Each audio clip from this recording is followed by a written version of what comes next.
Embora a União Europeia seja considerada a região menos corrupta, os progressos na luta contra a corrupção estagnaram na última década. A pontuação média na União Europeia é de 62 em 100, em comparação com os 42 a nível global, de acordo com o Índice de Percepção da Corrupção de 2025, publicado pela Transparência Internacional. A Hungria, a Bulgária e a Roménia são os países onde os níveis percebidos de corrupção no setor público são mais elevados. No extremo oposto do espectro, a Dinamarca, a Finlândia e a Suécia são os países da União Europeia considerados menos corruptos. A ONG observou tendências de retrocesso em alguns países da União Europeia, como a Hungria, a Bulgária e a Eslováquia.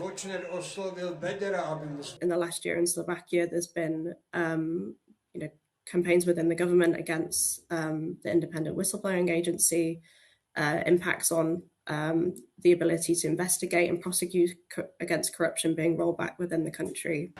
A pontuação de democracias tradicionalmente bem-sucedidas como França, Suécia e Países Baixos diminuiu devido à dificuldade em aplicar sanções e aos escândalos de integridade.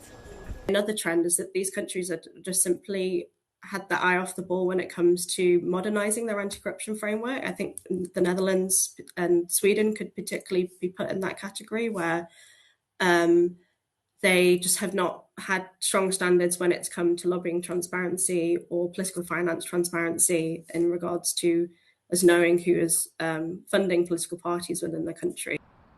Portugal obteve 56 pontos, o que representa uma descida de 1 ponto face a 2024 e uma descida de 3 lugares no ranking global.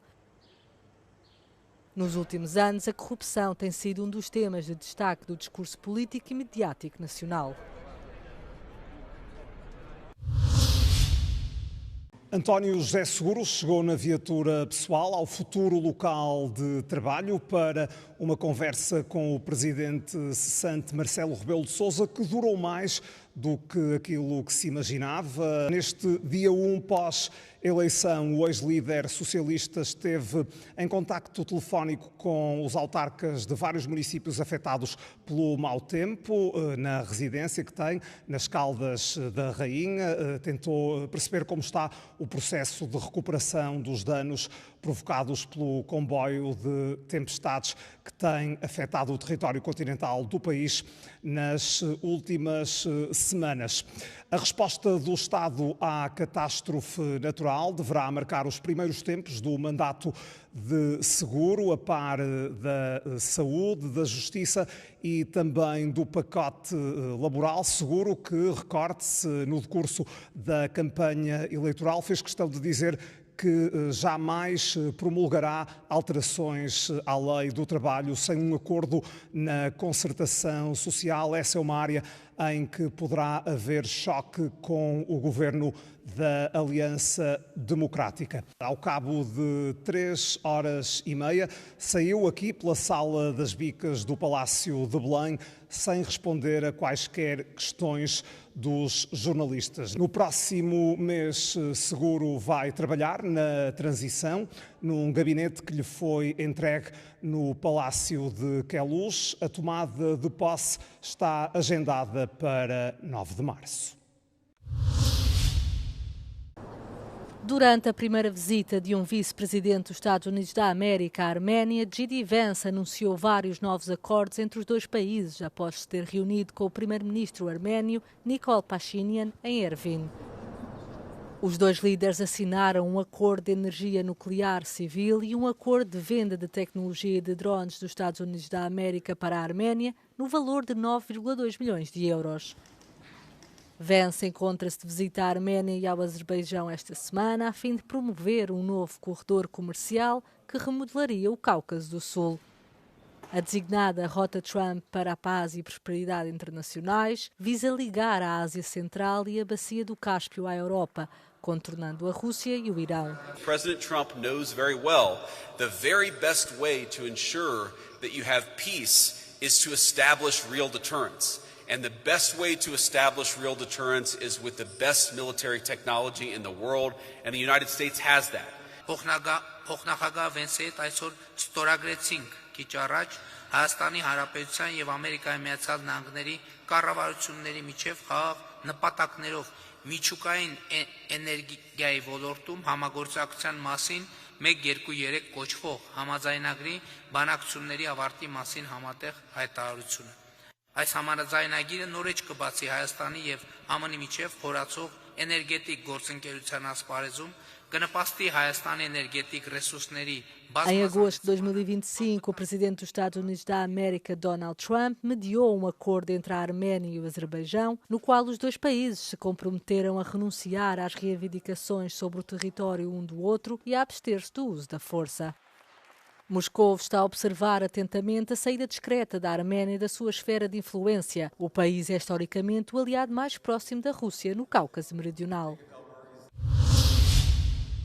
Marco Rubio inicia esta semana uma viagem a 3 países europeus. O secretário de Estado norte-americano viaja na sexta-feira até a Alemanha para participar na Conferência de Segurança de Munique. Segue-se depois Bratislava, na Eslováquia, e Budapeste, na Hungria, durante os dias 15 e 16 deste mês. De acordo com a agenda anunciada, Rubio irá encontrar-se com membros do governo eslovaco para debater temas como segurança, reforçar a cooperação bilateral no domínio da energia nuclear e da diversificação energética. Na Hungria, sabe-se apenas que o Rubio irá discutir os interesses bilaterais e regionais comuns entre Washington e Budapeste, incluindo os atuais processos de paz para a resolução de conflitos globais e a parceria energética entre os dois países. Donald Trump é um dos mais importantes aliados de Viktor Orbán na cena internacional.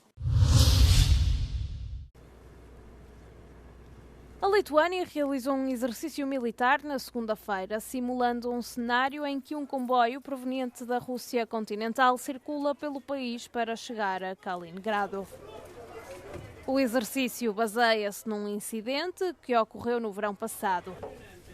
Em junho, um cidadão russo desembarcou de um comboio em trânsito, levantando preocupações sobre potenciais riscos de segurança relacionados com o corredor. O incidente levou a Lituânia a reforçar os controles de trânsito. Atlikom pratybas, kurio tikslas buvo patikrinti naujo aprašo veikimą. Po incidento praeitais metais buvo atnaujintas ir sudėliotas kitaip. Também foram realizados exercícios militares na cidade polaca de Braniewo, perto da fronteira do enclave de Kaliningrado. Os exercícios contaram com a participação dos tanques K2 Black Panther, de fabrico coreano, que foram destacados para a região em agosto, num esforço para reforçar o flanco oriental da NATO.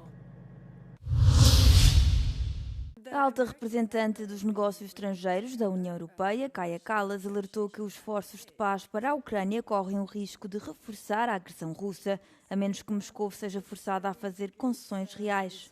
Em entrevista ao programa Europe Today da Euronews, Kallas manifestou cautela em relação às negociações em curso lideradas pelos Estados Unidos, que terminaram na quinta-feira em Abu Dhabi.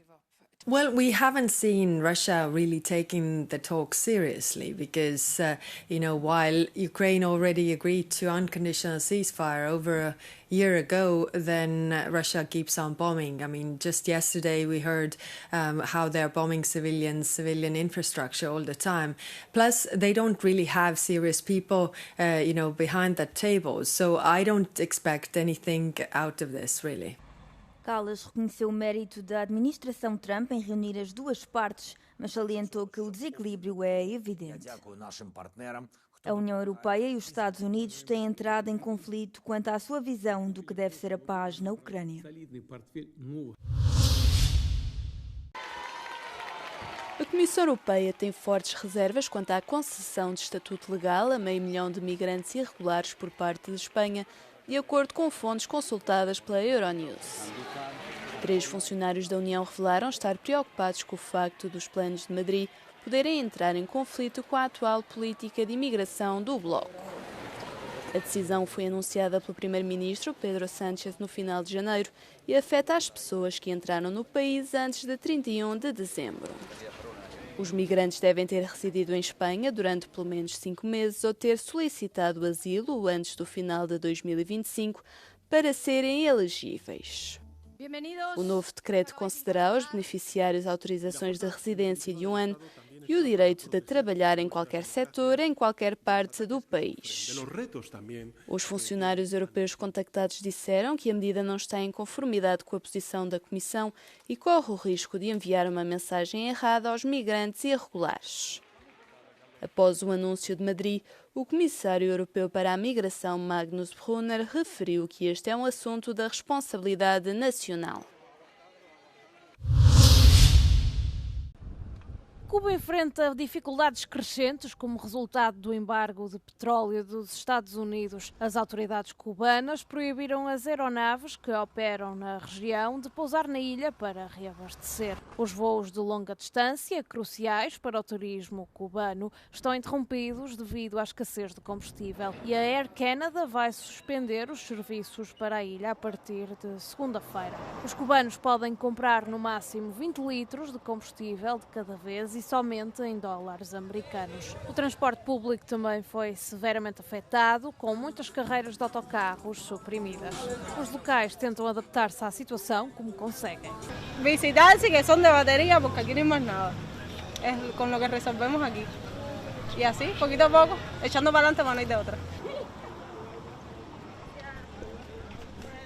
A presidente mexicana, Claudia Sheinbaum, prometeu na segunda-feira que o país enviará ajuda a Cuba e usará todos os meios diplomáticos disponíveis para reiniciar os embarques de petróleo para a nação insular.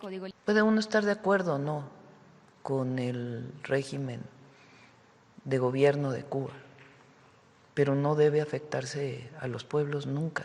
Como resultado da escassez de combustível, os bancos em Cuba estão a operar com horários mais curtos, vários eventos culturais foram cancelados e até mesmo a temporada de beisebol foi encurtada.